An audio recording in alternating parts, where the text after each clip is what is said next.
And we are live.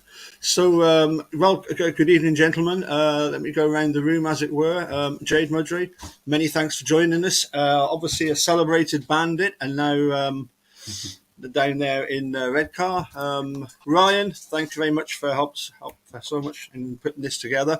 And James, hi there, James. Again. And just let you know that Louis is hopefully going to come on with us on Tuesday night, but I realise, Ryan, that you're not able to make Tuesday. No, Unfortunately, I can't do Wednesday, so I'm sure we'll get something sorted out. Yeah. So typical. She starts just as soon as I'm going to go outside. She starts as soon as I start doing a live chat. She's been quiet all evening, and then kicks off. Sorry. So first of all, so first of all, as I say, good evening, gentlemen, and I'm going to shut up very shortly and let you do the talking because that's what you're here for. Thoughts, obviously, on the last two Berwick meetings. Firstly, Berwick at Redcar, and then does Berwick's draw against Poole have any effect on Redcar's season at all? Does it help? Does it deflect or? Thoughts on that in general, if I can. Start off with Jade first. Yeah, I think firstly the draw for Berwick, really, I'm not too, I don't think it affects us very much, really. I'm more definitely concentrate on what we're trying to do. I've sort of always been that way. Other results will affect us, I believe, getting into the playoffs, but we can do what we need to do. And I think really when we went up to Berwick and got the win that maybe others wouldn't have gotten there, or certainly Paul didn't get there, I think maybe that really set us apart there. As for our match on Friday, I think we were just a little bit more in the groove and a bit hungrier for it. We've made some changes to the track. I think that definitely, while it doesn't suit some of our riders quite as well, it certainly suits the whole team a lot better. So I think that really was a step in the right direction, and we all work together and we do things as a team in order to get that little bit extra out of it, And I think we knew that we had to win. If we were going to keep our season alive, we had to beat Berwick. So at home, we have to win the rest of our matches. So that's really, I think the desire came from that. We're a club that wants to succeed. Absolutely. I am going to go and throttle the dog, by the way, shortly. But before I do that, Ryan, let me get your opinions on Friday night. My God, that's both of them. Excuse me. Yeah, I thought we rode well on Friday. I think the heat leaders our heat leaders set apart from the Berwick heat leaders because Bomber didn't go on with a race win, which was very surprising. And I just thought Eric Rist was phenomenal, as he always is. Louis seems to be riding better for us than he does for Kingsley, and I don't know if you agree with that, Jade. Yeah, I mean, it's a different sort of scenario, isn't it? When you're in the top league, you're racing against heat leaders all the time from our league. So I think it all depends, but I think there's more pressure for him as well, riding at Kings Lynn. It's his hometown track, When he comes to Redcar, it's just happy days. Let's have a bit of fun and let's enjoy our racing. And I think they do that. I think with Eric, I think the changes to the track have really suited him as well. He was right next to the fence all night on Friday, and confident in doing so. So I think that's made a big difference. He's really developed that, hasn't he, since 2019? Because he was known in the past as just a gator, but now he's doing a bit of team riding for us, and he's going and scraping past the air fence and passing people. So he's really developing that. Yeah, I think he's the more of the whole package this year. For his first meeting, I think he did a couple of dive bombs into turn 3 and was going to win or not finish. And that wasn't really Eric Rist we had before, although it was absolutely quality. He's got that bit extra now, so it's great to see. He's a great rider, great teamer.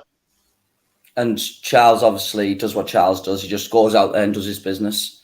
And Jason Edwards, I said to Jamie Swales on Friday, usually when the so-called better rider or the more experienced rider passes you, like Ricky did in Heat 10, usually that rider then goes on to use his experience and his nous to take that place in the race.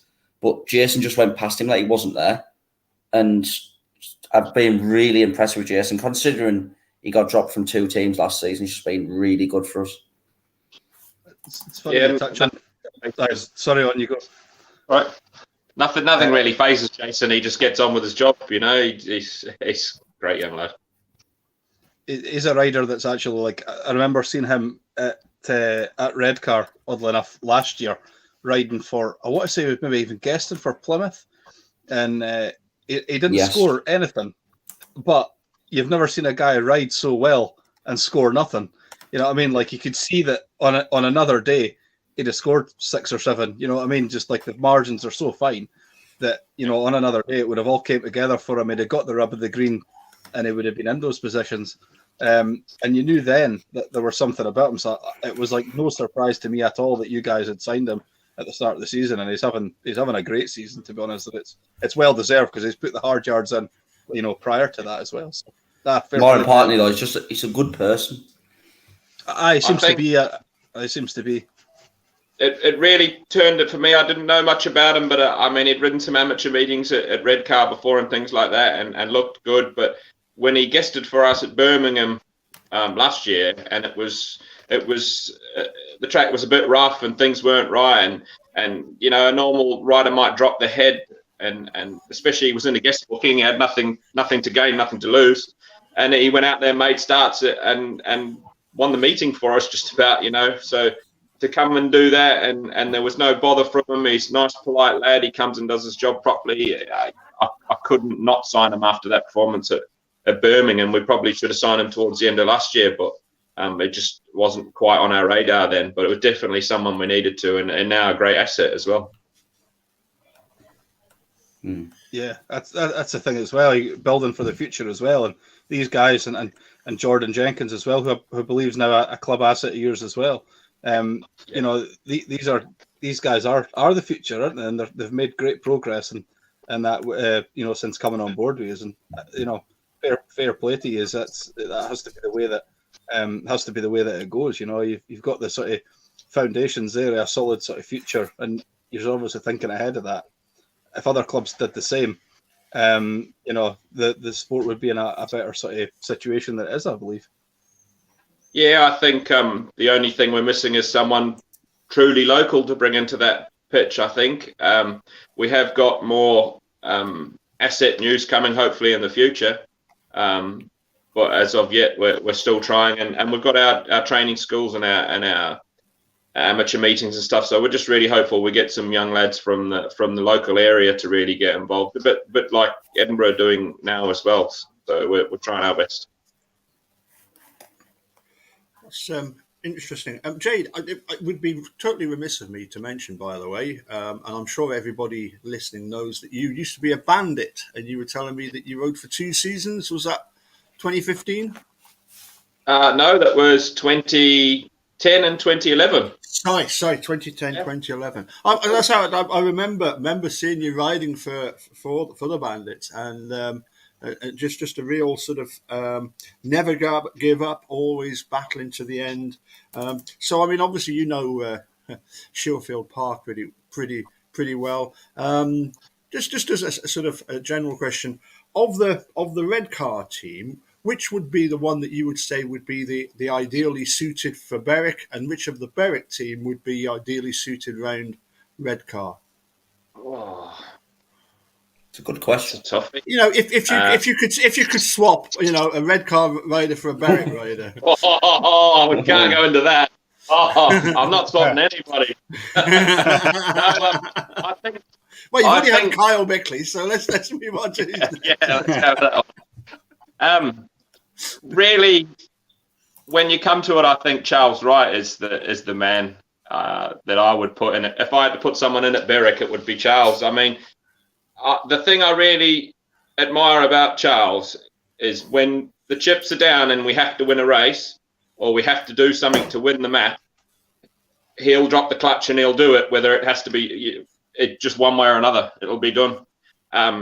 there's not many riders, although Louis and Erica are of a similar standard.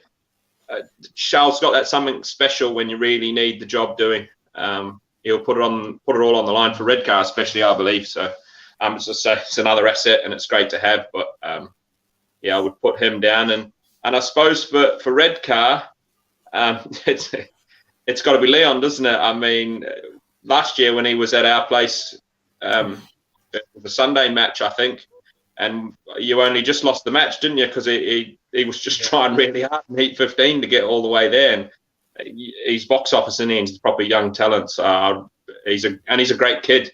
He was riding I think it was his pit bike or something around Sheffield when I was there riding. I remember seeing him as a little kid, so that's great.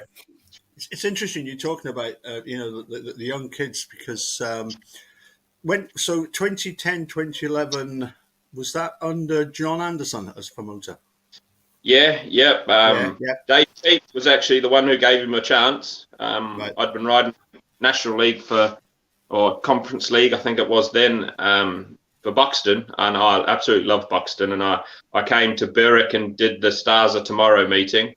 Right. Had a reasonable night, and I think I won the last race. And I think that probably got me my chance. Wow. And that was I absolutely. I mean, I love Berwick. It's an awesome track. It's one of my favourite, if not my favourite. I love Redcar, but as for a rider, if I wanted to go and win races, I seem to be only able to win them around Berwick because I couldn't make a start, so I had to try all the way to the end. It's interesting. It's interesting you talk about the Stars of Tomorrow, because the first time I saw Charles Wright was in a Stars of Tomorrow when he was 16, and he run the meeting at Berwick. And I remember saying to the gaffer then, Peter Waite, are you going to sign him? And it's like, well, I wish I could persuade him to come up here, but I think he was from somewhere near Manchester, isn't he? Is he still? I believe he's still that sort of area, isn't he? I mean, it's talking about Leon. He's actually competing in a meeting at Redcar Thursday. Is it the 25th? The British under 19? Yeah, 21st. 21st. Yeah. I mean, is looking at the form guide there, would you say he's pretty much the sort of favourite for that one? If he doesn't win it, he needs a slap, doesn't he? Really? To be honest. He's a heat leader in the championship and a quality number 5. He's maybe not quite there on the Charles or the Eric or Louis at the moment, but I believe it's not very long till he is that rider. So to believe that he is still that young is great for British Speedway. Yeah. Absolutely. I mean, it's as you say, it's an absolute godsend having somebody that's local. That as we often say, here in Berwick land, I suppose, supporters. If you were to cut him open, he would bleed black and gold, wouldn't he? He would be totally that. Yeah, well, I mean, our family are the same, aren't they? So. Yes, yeah. Can I take you back to the KO Cup match? Because certainly, I think for Berwick, and I don't know if you would agree with me, James, but the KO Cup is really looking like the only thing that Berwick, if we were to manage to overhaul that 12 points, is the only thing that we've really got to look forward to this season. I think the playoffs are out of our reach realistically now. It was interesting. The first time I'd been to Redcar and speaking to two of the supporters, they were saying, "Are we going to win? Are we going to win?" That there was a genuine sort of fear factor amongst the supporters. How did you feel going into that KO Cup match? The one at home. Yes. Yeah. The thing was, we'd had a couple of results that maybe weren't favourable to us. I think that when we come home, we needed that little bit of. We're missing a little bit of that fight. I did think, it's like any night at Redcar. If you're not on your game, you'll get beat. You have to be on your game because it's a fair track. It's not somewhere where you can use a bit of your nous or a bit of track craft. You've just got to be fast. A lot of riders have been signed for Redcar over the years. Previously, before Kev K took over, really, maybe were good riders but didn't have that out and out speed. And I believe you really have to have that at Redcar. And if you don't, you'll get beat at home. Even though I think we're a better side than Poole when they came to ours, but we just didn't quite have that edge. And so you've always got to be on your guard at Redcar. Berwick have got quality riders as well. So I was happy with 12 points, to be fair. That was probably the best we'd done at home by that point, really. Yeah, I mean, I think you're sort of top three in the league. I might be sort of burnt at the stake for saying this, but the top three they seem very top heavy. Yeah, I knew who we wanted at the start of the year. We knew at the end of last year, sorry, and we sort of went for that. And we were always going to have to be a bit top heavy with having the two young Brits at reserve. But if you can win races, then you're halfway there, aren't you? So I believe those three can really win races anywhere. So it all depends what you've got to have to play with at the end of the year. A lot of people think, well, you've got every rider in the league to choose from. You don't really. You've got the riders who are having a bit of an association with your club, or the ones you're allowed to talk to. Yeah. Most riders will come and say to you, if they want to be there, they'll come and say to you, look, I would like to come to Redcar next year. What do you think you can fit me in, or do you think you can do this? And you build a relationship with them long before you start putting your team together. So it's not as easy as just, I'll build everyone on a 6.5 point average or something. It's but I'm really happy we managed to get those three, and we've got Casper in as well. He was somebody I really wanted after his form last year. So I think they win races, don't they? Yeah, it was surprising, wasn't it, how Casper, finished off at Berwick like an express train. I seemed to absolutely love Sheffield, but then at the start of the season, it wasn't going all that well. He didn't have a particularly good one in the Knockout Cup, did he? No, he's probably not had the season he wants. We all try hard, but like I know as a rider, you can put all the effort in and try your backside off as much as you like, and sometimes it just doesn't quite click. It's really hard to put a finger on that sometimes. So if it was easy, everyone would just be good, wouldn't they? But he's probably not having the he wanted to kick on after his last year. Yeah, I suppose it's a case of there's lies, damn lies, and statistics, and Speedway is all about averages. But the simple fact is, in every heat you go out in, there's a 25% chance you're going to win, and there's a 25% chance you're going to finish last, second, or third. So it does seem a bit bizarre at times, doesn't it? I mean, James, we were discussing about Heat 15 against Poole last night, and although statistically Ricky had won, more points than Leon, maybe Leon would have been the choice for Heat 15? Possibly. It's easy with hindsight to say that. I suppose it's. I don't know. It is easy with hindsight. Yeah, possibly. There's certainly an argument to be made for it. Up until that point, I think Ricky had only dropped a couple of points, whereas Leon had maybe scored 6, maybe without checking. You scored them against as well, I suppose, doesn't it? And what position you're in. Yeah. Dropping those points in Heat 13, I suppose that's who you're going to be against in 15, isn't it? Or what start you've made. Or that's right. It is hard. When you stood in the pits, it's hard work. I think some people think, you're just that, you're just this. But it really is hard work. You do live every lap. There's a lot more to it, isn't there? There's a lot more layers to the onion, if you like it, that. And yeah, as I say, with the benefit of hindsight, should we have had Leon in Heat 15? Possibly. Would it have made much difference at the end of the night? I don't know. Maybe. The two Poole riders had made an absolutely brilliant start, and we're on a 5-1 in the early going. And the strong suit of Ricky Wells probably is his starting. So, and even he missed out on it. So, would Leon have made a better one? I don't know. Wasn't Leon having a bad shoulder though? Didn't Leon have a bad shoulder? It was a shoulder injury he was obviously out with. Yeah. I seen him holding it later in the meeting. Yeah, and he did have a fall in one of the earlier heats. So it is possible that he was maybe a little bit banged up as well. So maybe another reason for it as well. So it is possible. But one thing I do know is after the meeting, it was a sick laddie. Like, what I mean? you could see he was visibly upset that they hadn't won the meeting. And again, it's a good thing as well, because you want to see that kind of passion for riders. If they lose a meeting, or that you're not wanting to see them all sort of laughing and joking, you want to see them be kind of bothered about it, aren't you? I suppose. And I suppose you can attest to that as well, Jade. Having been at the sharp end, at both sides of the fence as well. Yeah, I mean that's passion, isn't it? And you can't buy that sort of stuff. Totally. That's worth an extra few points a match. That passion and that desire to win for your club rather than just get paid. You can tell when say a rider's been around for a while and he's just, it's his job now, because those bit extra, you don't get them. It's, I suppose, spotting that as well. Also, it's amazing. Oh, sorry, Paul. No, carry on, Ryan. I It's want to come amazing back to you with a specific question, but you go first, pal.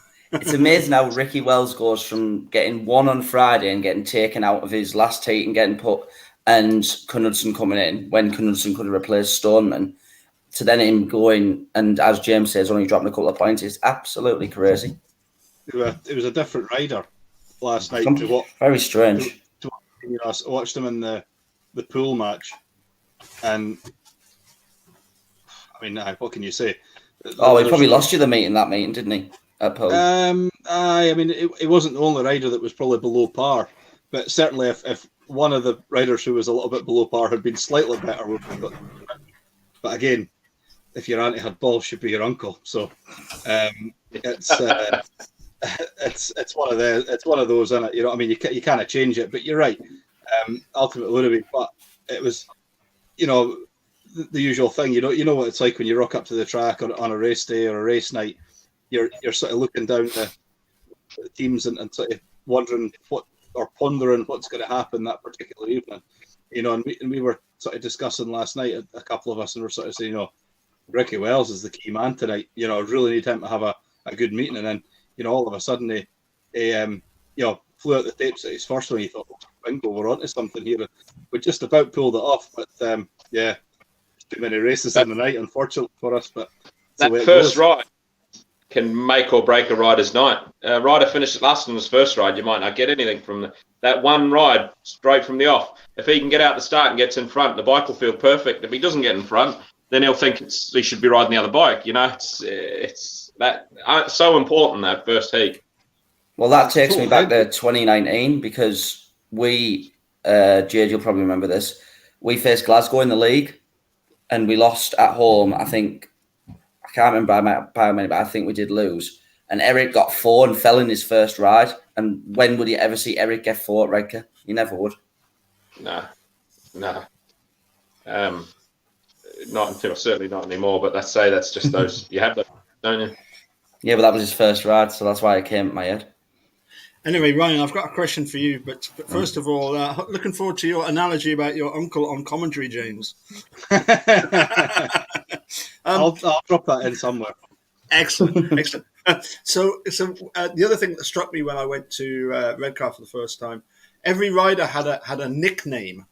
Who's responsible for the nicknames? Roy. Yeah, Roy. Really. You'll have to get Dick Berry on it. Well, give us a rundown of the 1 to 7 and their nicknames, because I remember Casper the Ghost. I remember Kerminator. I've got that. So you got Charles Wright's the King. Who's at number 2 now? Jason Edwards, the Billericay Blaster. Eric is the Business, because that's obviously his own nickname. Casper's the Ghost, as you said. Louis the Kerminator. Kyle's the Whitehaven Wonder Kid. And Jordan Jenkins is the Jet. Right. Okay. I think it's great.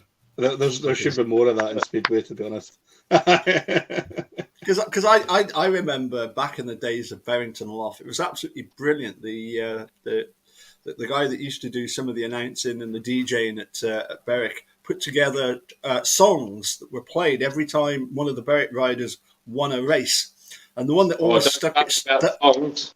Sorry? Don't start about songs. Have you heard Glasgow's? I was just getting onto that one. I'm going to get onto that one in a minute. I haven't seen it yet. I haven't seen it. You don't want it. You don't want it. But Ryan, you're lucky. That's all I'll say. Well, seeing as you've mentioned it, Jade, so are you a fan of nursery rhymes? Oh, I was when they got me boys to sleep. But, I shouldn't say too much. I did ride for Glasgow for a bit too, but they'd sacked me, so we can be as nasty as we like. I mean, I get the fact that I presume it was some supporters that put that together. I mean, there's kids singing in the background, so it's clearly aimed at the youngsters, But then the bit about the we are the Glasgow Tigers, we wear the run right, we are the Glasgow Tigers, we're ready for a fight. I mean, what are the you ever been to Glasgow before, Paul? I have many times. My daughter lived outside Glasgow Stadium for 2 years as a student, but no, it was bizarre. I think it's a great idea, and I think that they're trying something different and things. The idea is to be applauded. There's no question about that. But it's not. I mean, Yeah. the Euro, it wouldn't score anything. I mean, it's that bad. But there we go. But it's good they're trying something different. But I think fans need more of that, because Glasgow, I don't know if people have noticed this, maybe it's just me because of what I do with Redcar, but Glasgow's social media seems to be a little down on last year. I don't know if they've lost somebody or something, because they used to have a guy who used to sit on the track and do interviews and other things. But I don't know if anyone knows if they've lost somebody, because it doesn't seem as good as it was previously. I think, now I only found this out on Friday. I don't know the guy's name, but there was like someone that was doing it, and then I think he's working with one of the football clubs in Glasgow. Right. Now.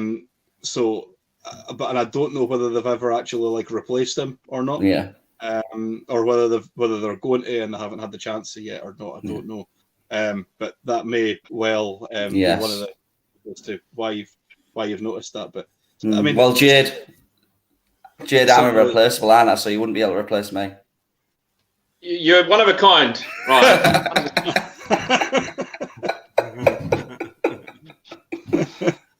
Let's leave it at that. All right. It is a tough job. The social media stuff, I mean, it is non-stop, isn't it? And you have to be there, and you have to be doing a good job, because that's where everybody sees you in this day and age, isn't it? Nobody goes to websites anymore. They check the Facebook page, or the Twitter. That's true. That's totally true. And the thing is as well, that when everything's going right and everything is as it should be and everything's going according to plan, social media is really quiet. It's like, but the minute there's something goes amiss or it goes wrong, man, there's a lot of experts on it. You know what I mean? It's a busy place. Well, we did an interview. Me and Jade did an interview for previewing a match. It was about a month ago now, and I asked Jade the question: "Can we still win the league?" And Jade said, "Yeah." No, I wasn't asking you again. And then the comments below it were like, "Oh, this guy's deluded, not this." The thing is, like, what's like, so all of a sudden you're deluded for believing in your team.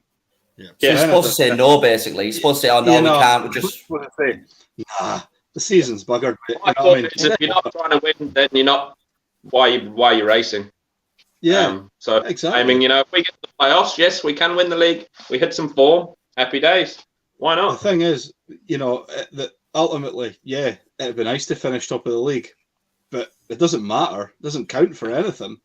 At the end of the day, you could win all of your matches, and then your best rider decides that he's losing a bit of form or whatever, and then it then becomes the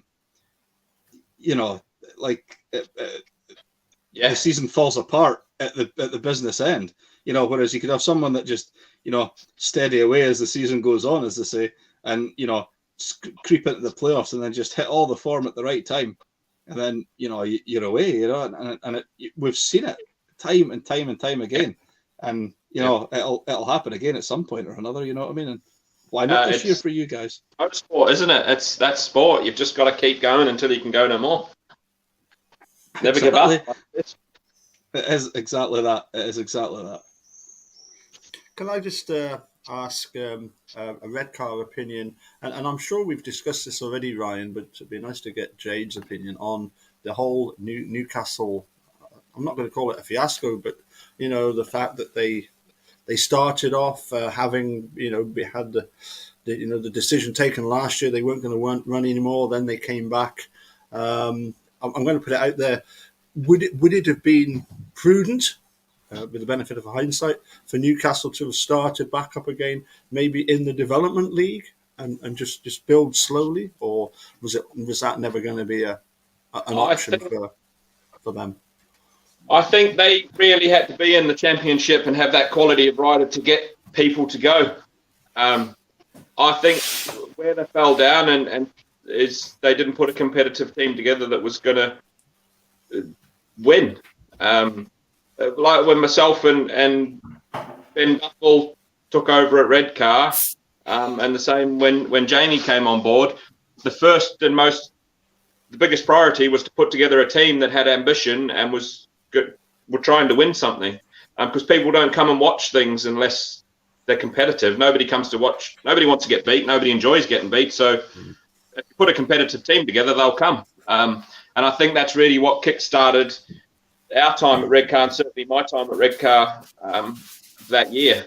2019 was a great year, and crowd numbers went up, and they've gone up slowly since then. I think that's really where they let themselves down, was they didn't put a competitive team together, and that's not so much. I don't want to say that's because they did a bad job. I know how hard it is. It's not as easy as just saying we need a 7-point rider. Okay, I'll get on the phone and get one to come. Especially say with them on a Sunday and older speed, things like that. It's hard work, but if you want to do anything in this sport, you have to be competitive. If you're not competitive, they won't come.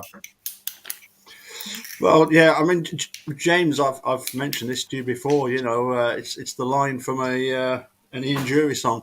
All I want for my birthday is another birthday. And for me, the winners at the end of this season will be the ones that are racing again next season.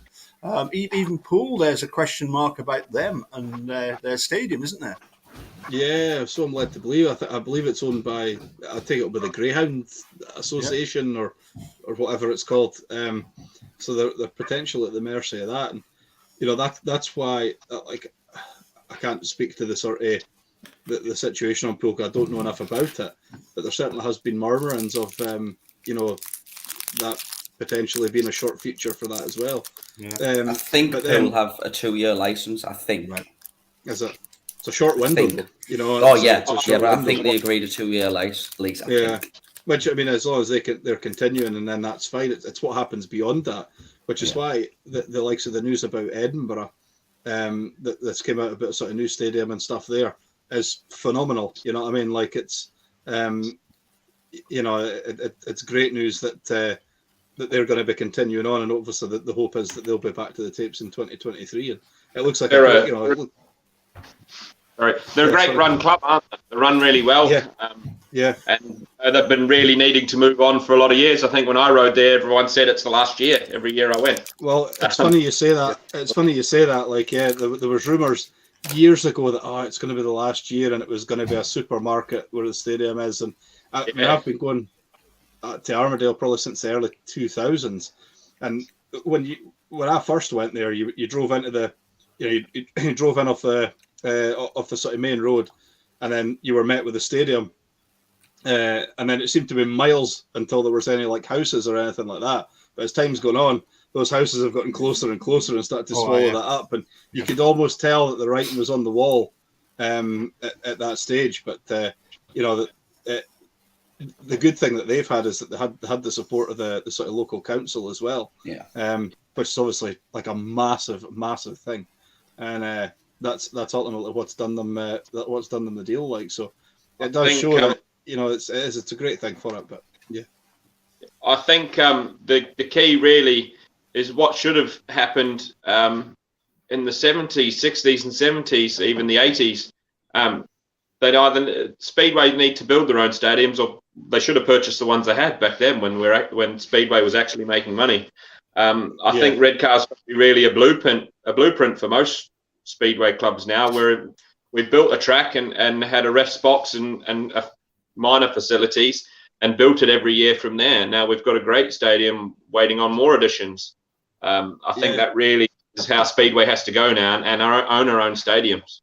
If we don't own our control of our own destiny, are we? Yeah, the thing is, if you own it, as you say, you sort of hold the cards for it, as it were. Well,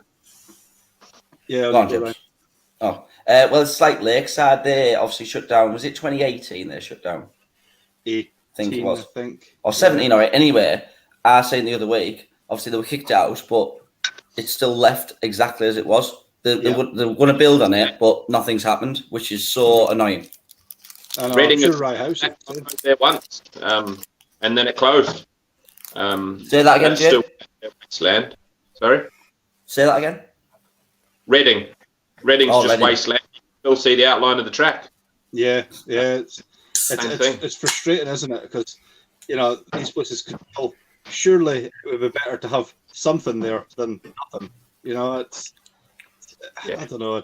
Obviously, there'll be other circumstances that we're not, that we're not privy to that'll obviously dictate that. But I always feel that like the Coventry is a total waste as well.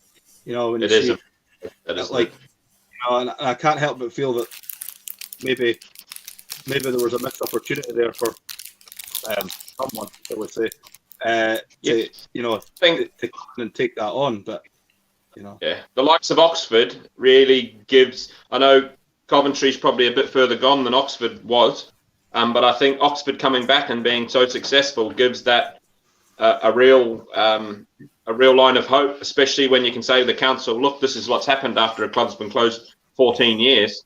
It's come back and it's thriving. So I think that's good, and I don't think you need the big stand really at Coventry in order to run either. There's plenty of concrete terracing around the place that would do the job.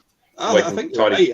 I think obviously it'd be nice to have it back to the sort of glory, that we all remember it being. But I mean, ultimately, as long as the track's there, and again, it comes down to that thing: as long as the track's there, the hope's there, isn't it? And the facilities of some description are still there. And seem intent having it back as a racetrack as well, which is another massive hurdle. Same as Edinburgh, the council seems to be digging their heels in, so it's great news. Yeah, it's good news, and a sort of, in a sport often focused on the, on the doom and gloom. It's good to see that, like say, it's also good to hear that you guys saying that that crowds have went up sort of steadily and stuff like that year on year, and and as well as the news about Edinburgh and their new stadium. There is a lot to be positive about. It doesn't all have to be focused on the negative. It's easier to look in human nature to look at the negative, isn't it? So I think Speedway's got a bright future. It just has to be run at individual club level properly and competitive teams put together. And I think that takes a collective in order to do that. But it does take individual people who are running the club. And I say myself and Jamie don't run it ourselves either. We're just volunteers, and there's loads of people that do that. But to help out at Redcar, but I think it just takes those people with that. Everybody's got passion, but there's got to be that bit extra in order to run the club properly, and then Speedway will thrive. I think it's a great. Everyone, like we all do, think it's a great sport. I think it's got potential there to thrive. The only thing is, though, I've got a list. There's a list on the internet there of something like 80 Speedway venues that are no longer Speedway venues.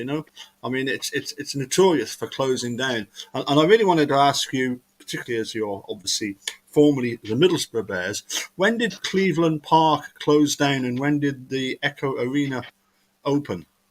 Roughly. 96, I think. I might be wrong. Yeah. I think it was 10-year gap. I think there was. Yeah, in 2006 we opened it, Redcar. Yes. I want to say you're right. I mean, obviously, I never saw Cleveland Park, and had never been there. But in my opinion, in hindsight, and I've spoken to people who are obviously heavily involved with Cleveland Park, Yeah, we were missing Speedway for a long time, but it's considering we now have our own stadium with a great racetrack and control over our own destiny and training schools. It's probably one of the better things that's ever happened to us. It may be controversial for some, but it actually is. When you look at the longevity of Speedway and on Teesside now, it's great news. Do you know what I mean? There's no way we'd be there now. It's the bigger picture, isn't it? You know what I mean? It's the, you know, and obviously at the time, I dare say, again, I can't speak for it because before I was watching Speedway, you know, when Cleveland Park shut down, there would be a lot of people upset about it, and people would have lost their club, and you know, the usual things that we've all become accustomed to from hearing when clubs shut down. But yeah, it's ultimately probably all worked out all right in the end. You know, for you guys there. I was thankful for that when he decided that he would, you know, it's a long way from Wolverhampton, decided to put a club in at Middle. He obviously saw the support was there, and got in and put the money down to get it done. And he's actually still a shareholder at Redcar. So, you know, when did the idea originate? Was it 2005, 2004? Do we know? I don't know, because obviously I came over in 2008, so that was all long before I got involved. Really, I can remember it, like hearing about it at the time, and it going to be opening. But like this, in terms of like the sort of precursor to that, or the pre-planning to that, I can't honestly remember. I dare say the junior teams that went around. I think Gary Flint was actually in one. Borough Bears. And they were travelling about and doing junior matches and things like that. So I think that obviously kept things rolling as it does. But yeah, I think Chris Von Stratton really got the ball rolling and put the money behind it. Without him, it wouldn't have been there. And sorry, just to ask then, I suppose Ryan, you'll probably know best. It's called the Echo Arena. Is that one of the sponsors? And the Agila Bears, have I got that right? Are they sponsors? Yeah, well, Jade will know, but Agila are our team sponsors and Echo are our stadium sponsors. And who are Agila? Agila are an infrastructure company. Basically, they have no face value to the general public. It's just people who really love the Speedway. They don't want to be out in the public eye or doing this or doing that. They're just really nice people and do things for the love of the sport. And I think they really appreciate what we do at Redcar. It's great to have them on board.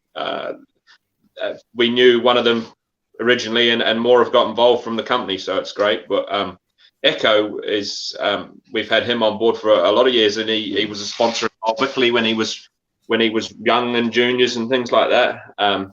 So Echo's been a sponsor of ours for a long time. Really supported us. He was a main team sponsor for many years as well. Okay, and one more question, particularly as obviously from New Zealand, as well as our Speedway. We love our cricket, don't we? What's cricket? Cricket, exactly. So when you watch cricket everywhere, all the stands. Yeah, all the stands in. I mean, New Zealand are the world champions, aren't they, of cricket, Test cricket at the moment? They've got to be champions of something. And we won't mention about players for your coach. We won't mention about the Irish beating them on Saturday. No, we won't. Well, we just let them have it to make it competitive for the last match. You know what I mean? Okay, good idea. But no, in cricket stadiums, you have all the different parts of the stadium named after famous players, and me and James are going to start a petition to have the main stand at Shielfield Park renamed the Dennis McCleary stand for all that Dennis has done for the club. What should the main stand at Redcar be named after? Who should it be named after? That's a good question. Who's the most outstanding Bears person, if you like, over the years? Really, for me, it would have to. There's two riders really that stand out for me, probably for similar and different reasons. More recently, it would be a Charles Wright stand. Right. Or it would also be a Gary Havelock stand, obviously. With being a world champion, you could not pass up Gary, could you? Well, we were talking about this a few weeks ago. because we put something out on social media every day, and we'd had Charles had passed 1,200 points, but there's actually no way that I know of you can find Gary Havelock's figure out, because the guy runs a website called gbspeedway.com, which is a great website. Didn't start doing it until 2010, so you don't know his scores from 2006 unless you went through every meeting from Speedway updates. But I think he's over like 2,500, I think. Hold on, Charles is about... Sorry? Hold on. I might can tell you. Very helpful. That guy behind me, I'm sure he's over 3,000 for the Bandits. Am I right there, James? That rings a bell. Mr. Hi, Greg. Hello, how are you doing? Hello, how you doing? How is Kent? Where is that? Always hurt his elbow. Oh, no. And a retirement as well. Hi. I thought that was just from the road to the pub. We had a bit of a it was a tight meeting. By Christ, it was a tight meeting. I'm only on briefly because I've got an appointment downstairs at the bar.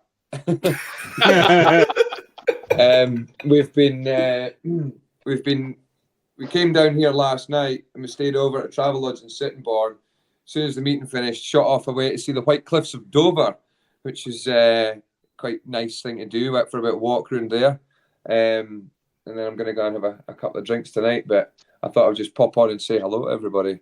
What's the crowd like at iWord? It wasn't too bad, to be honest with you. There was a few people there. It was that, and now when I say hot, it was that hot today that the meeting was delayed at the start, and then it was delayed halfway through because two people in the crowd had either like fainted due to the heat. So the paramedics had to go and see to them, which is not a common thing to happen at a Speedway meeting. But if anything, it's hypothermia normally. Yeah, it's ridiculous at Berwick. But I found that I had something that I've never seen before. Jade, I don't know if you've experienced this. At the end of the meeting tonight, my bike just seemed to have no power all the way through the meeting. I didn't have my dad with me. He's on holiday. So I was kind of like borrowing mechanics off everyone. Dropped oil out the bike and it was like glugging out, like slowly. And I've got like, me and Jamie Courtney were looking at it going, what the hell's going on here? So I was like, oh, someone must be blocked. So I was like finally poking something. And it was like, no, that at all. And what's basically happened is, you know how you have to have the breather pipe in the bottle? It's caused a vacuum. So there was the power was gone. I had nothing. And it was like that. It left the last week as well. So we sorted that problem, which is a bloody bonus. That's never heard from Greg. Hey? Not heard that one before. Well, I hurt my elbow as well, so that caused Go with that. little crash. You had a reserve scoring really well, didn't you? I have to say, I was about to say that Jody Scott came in today and blew me away. Unbelievable.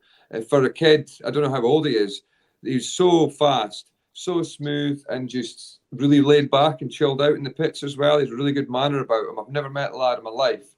And he's just, nothing fazed him at all. He was just very level-headed and focused on what he was doing. And for him to get a Heat 15, was brilliant because the Heat 15 situation, there was some major head-scratching going on about basically who's going to make the start because the track was that slick. You couldn't really do much overtaking on it. And it was either Crangy, Jody or Kyle. And in the end, we just decided that we'll go for Crangy and Jody because they had just been coming at the starts better. They were riding really well. I think everybody rode well apart from myself. So it was all right. I mean, I keep going back to as I was walking around the White Cliffs of Dover, I'm just thinking if I hadn't crashed in that ride, that would have been a point. And I should have gotten a second in my first ride, but I didn't. So we lost the meeting because of me. But I always think that quite a bad night. But I'll come back stronger. That's the usual terminology that we use, isn't it? Come back stronger. Who does Jody Scott ride for? Is it Plymouth? I think he'll be at Oxford now because Luke's gotten injured. Right. I think he's not attached. I don't think he's actually. Oh, he's unattached. Oh, right, okay. Well, I'll definitely get one now. Well, he'll be signed up somewhere now, I would imagine. Oh, if And someone, the rider I saw for the first time at Iwade was, I think it was his first, might have been his first ever match. He rode for the Cubs, was Richard Lawson. oh yeah, Really? May have got an 18-point maximum that day, or he got 2 points or something that day. Was his first match. He was still in leathers, I believe, white leathers with blue stars on the side or something. Yeah. bloody hell. No, First I ever heard- match. They might have been his dad's. I think. Possibly, yeah. I didn't at that point. I didn't know anything about his dad because I'd just come from New Zealand, so I knew nothing about anybody. So. Are you from New Zealand? How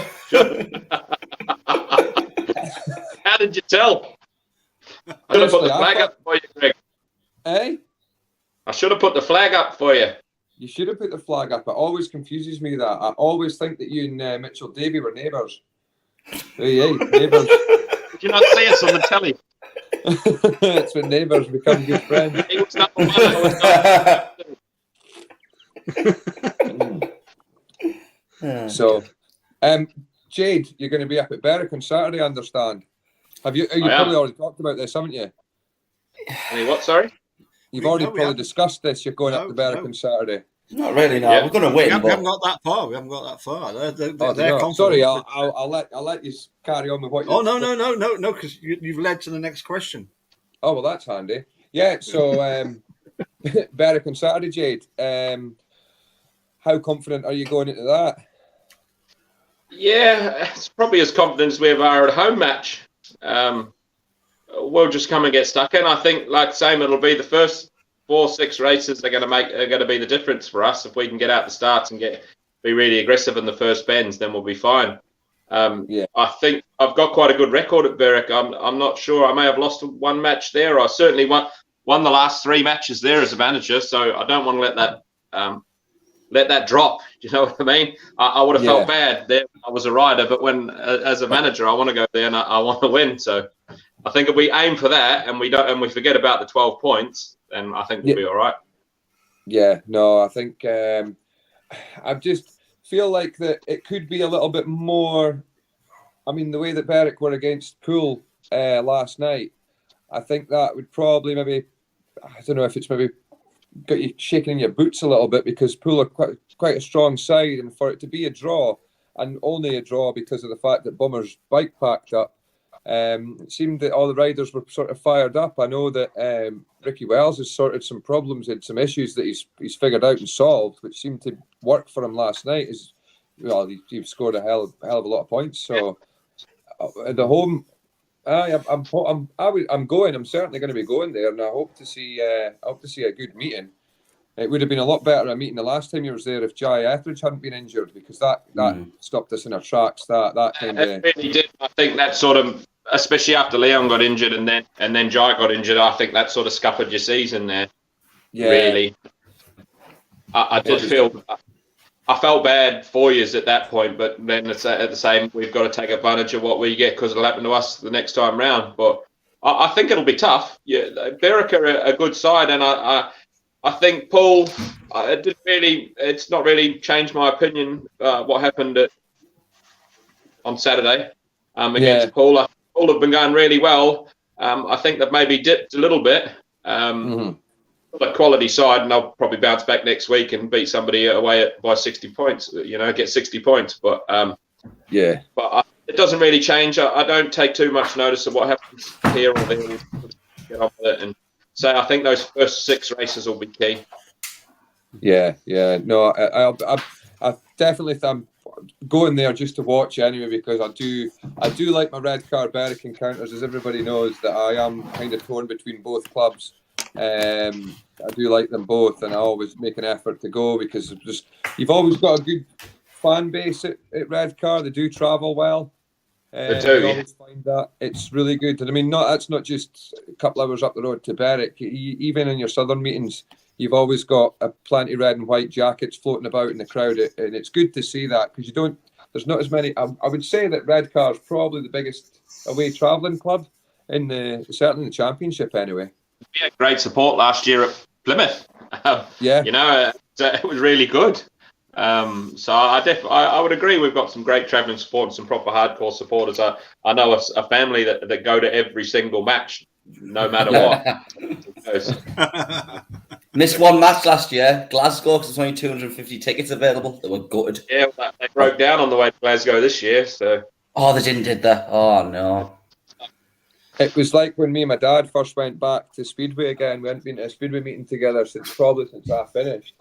And we went in 2019, and it was Glasgow against Redcar at Redcar. And the only reason we went is because Charles Wright had just won the British final, and he was up against Cookie, who had been the British champion in the year before, I think. Am I right there, James? You'll know that. Possibly. I'd have. No. You've caught me on the hop there. Honest answer, I don't know. Wait. He's going to ask Marty, don't we? He'll ask Marty. Marty will know. The better one of the two's no here the next. We went down to watch that meeting, and I was, first of all, I was overwhelmed with the size of the crowd, because it had, from obviously being at Speedway 2011, 2012, I hadn't been to Redcar for that long to see an actual meeting. To go there in 2019 and to see the crowd, I was like, bloody hell, this place is doing all right. And it's good to see. There's some proper atmosphere, wasn't there? I remember that match. Real atmosphere. Last year and 2019, we really built an atmosphere. It was brilliant. You could feel a bit of buzz around the stadium. It was like being at a football match or something, you know, when you get that buzz about the place. I went to quite a lot of Redcar meetings last year. Either if I was number 8, because I'd done the number 8 phrase a few times, and even just went down to watch. Just, you know, I don't mind travelling the 2 hours because I know I'm going to see some quality Speedway. And at every meeting that we were going to, was there not a few meetings where it was last heat deciders just constantly? No. It was going to heat 15. There was about 4 or 5 of them, I think, in a row. We were 10 points down after heat 9 or something. And every time we pulled it back. It was brilliant. It was really I can't do it anymore by the end. You pay, I couldn't have done that. The fans coming in paying the money for that, like they looking on the Facebook page and in the forums after it, they're all saying like Heat 15 was worth the money alone, or one rider was worth the entry money alone, because it's a fact. I mean, you do get some quality racing, and I know a lot of people say, you know, it's a tough track to be at home because it's everybody's favourite. In that league, in the championship, everybody loves Redcar, but yeah, it's a bloody good place to go and watch Speedway. That's the product people come to pay to see, isn't it? So if you have a good product, then people come to watch it, and then you can put a better team together. So exactly. Klaus Vissing told me that Redcar have a really good home track advantage. It's a really hard track to ride. That's what Klaus Vissing told me. He must have been drunk. Well, he just finished the meeting, so I hope not. Jade Mudgway can get round there in a bloody upright Goddard, so it's not bad. I've got a quick question for you, Jade, actually, because I am going to be having to shoot shortly. My question to you is: would you ever put on a National League side? Yes, we talk about it every year. It's just that point where we don't want to sacrifice what we've got by putting something on that we maybe couldn't afford. It's a big risk. If we had someone that came and said they'll run it, that's a possibility. You know, at the same time, myself and Jamie don't have the time. We've got families and full-time jobs as well as running the Speedway. So we don't have time to run a National League team as well. But it's definitely something we would love to do. And every year, should we do it? Should we give it a go? But then we decide against it because just the financial commitment of doing it. If we're going to do it, we're going to do it properly, and we're going to do it all year. We're not going to give it a go and then pull out. But if there was someone that came and wanted to give it a go, we'd certainly entertain the idea and speak to anybody. 100%. I think at Redcar it would work. I mean, you just have to look at Berwick. I would say that the boys were at Berwick were a bit sort of, we'll give it a go and we'll see what happens. And you have there are certain few fans that will say if it hadn't been for the Bullets, I wouldn't be coming to Berwick on a Saturday night, because we've sort of the way the Bullets have been and just the atmosphere around it, and it's just this new thing in the buzz. But then the other side of the coin there is for you guys at Redcar is that you've already got that buzz there. You don't get too many disappointed fans going away home, not just because you're winning.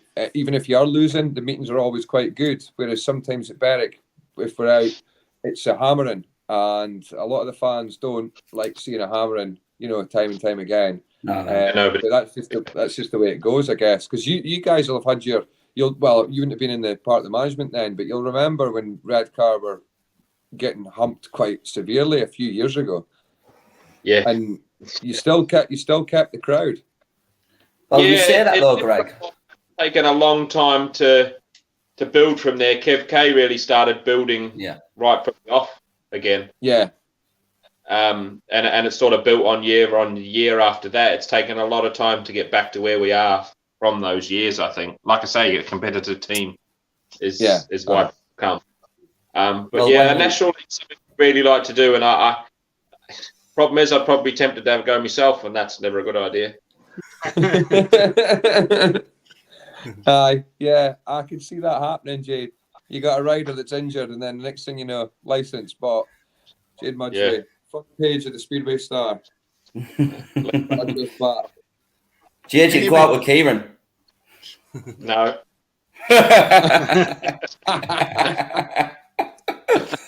Greg, before you go, so you're going to the Shieldfield on Saturday, but I hope you're going to do more than just watch, because we've got a little job for you to do, haven't we? Oh, what's that? I forgot. Well, we've invested in that latest bit of high-tech Speedway machinery, a dirtometer. You're going to do the track, and because Razor will have you start digging holes in this track. Yeah, but I mean, on a serious point, Chris Harris last night, fastest time of the season, 63.8. The track obviously wasn't too dusty last night, James. It wasn't again when we were driving down. It'd been a baking hot day. Yep. Driving down, I thought, usual thing. It's difficult keeping the dust down when it's been a day like that. But in fairness, it was only in the very, very late stages of the meeting where it was like even just a little bit dusty. It wasn't. It was actually, the track was pretty bang on. To be fair, it wasn't a bad night in that regard. The meeting wasn't a classic in terms of the racing, certainly, barring maybe heat 13 and 15. But the track was certainly good. The dust was kept to a minimum, which, to be honest, given the weather, was a minor miracle, really. Isn't it? I mean, you can't expect perfection in the heat like that. No, you just can't. And this, we've spoken about it on here before, that the guys that do the tracks and that, and that's a thankless job in it, because you're fighting against the elements at every turn.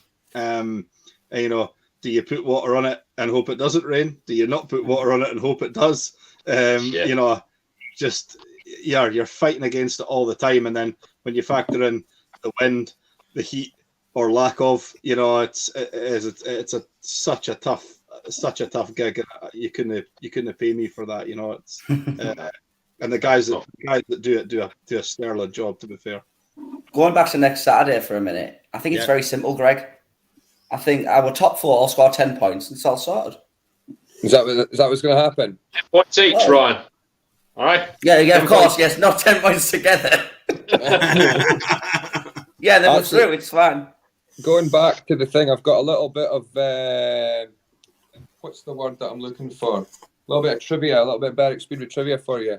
So many, many, many years ago, a lot of waters went along past the Tweed, since my dad ended up having to get the start of a meeting delayed at Shieldfield Park because he was driving the tractor, and something happened where he lost control of the tractor at the start of the meeting and crashed through the fence, and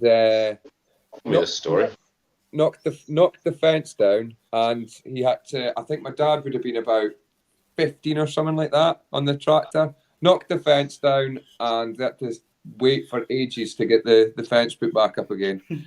and I think he probably got a hot arse for doing it. But I can't remember the What was right he doing thing. on a tractor at 15? This would be in the 70s, so anything went then. Jade was about 20 at the time. Eh? Jade was about wish. 20 at the time. So there you go, Drew. He used to go through fences just the same as me. I was going to say, like father, like son. Eh? Exactly. Well, anyway, there's a beer ready for me, lads. It was nice to catch up with you for a small amount of time, and I'll look forward to seeing you all on Saturday. Bye, Gregory. If you're around on Tuesday, we're going to hopefully have Louis on, so we'll continue the chat with whoever's available on that. So I keep it free then. So, yeah, no worries. See you later, guys. Yeah, Cheers. And thank you very much to Jade and James and Ryan. Better let you go because look at that. That's an hour and 5 minutes, and it seems like half an hour, doesn't it? Yeah. It just flies, doesn't it, when you're chatting about Speedway, particularly the, I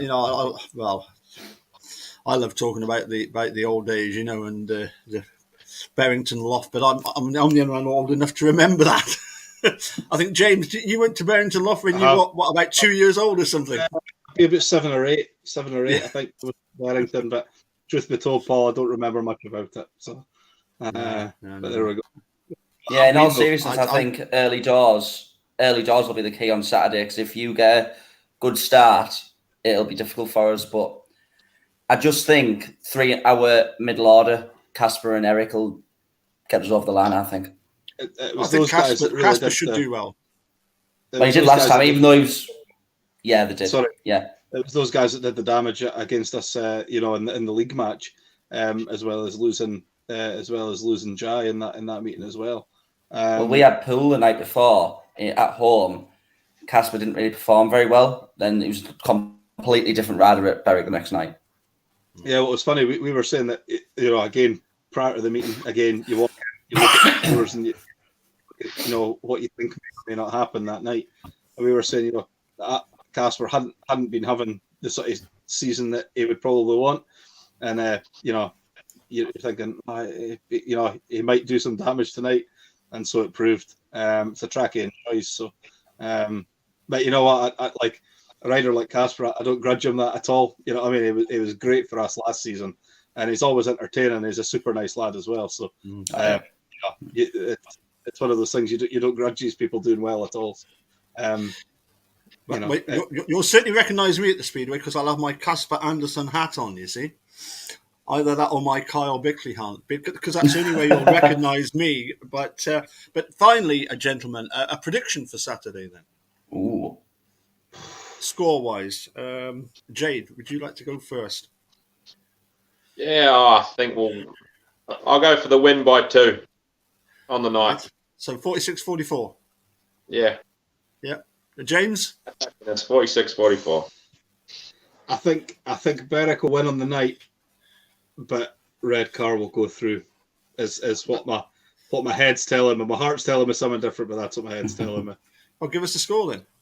49-41. 49-41. Ryan? For the first time ever, I'm going to agree with Jade. I think we'll win by 2. 2. Okay. I'm going to go for Berwick to win 51-39, and then we have to do it all over again. Is it not Golden Heats?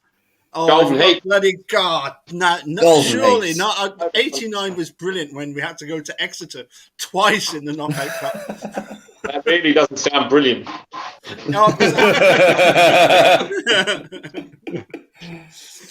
Oh my goodness! If it was a Golden Heat, then is that like I've never seen them before? Again, it's just like a Heat 15 and nominated. Yes, but it's nominated until you get heat advantage. It was, I believe, I've got to remember my rule book now. We almost went to it when we went to Leicester. Wow. But yeah, we riders are 4. It's 4 riders. 4 riders. Yeah. Yeah, I believe it is. I'm going to get it all wrong here, but I'm trying to remember these things off the top of my head. But yeah. You can cross that bridge on Saturday night, man. It'll be fine. No, we won't be crossing any bridge. Thank you very much. Okay, gentlemen, thank you so much for All right. joining us. It's been absolutely Thanks great very chat much. having you on. Thanks, guys. Yes.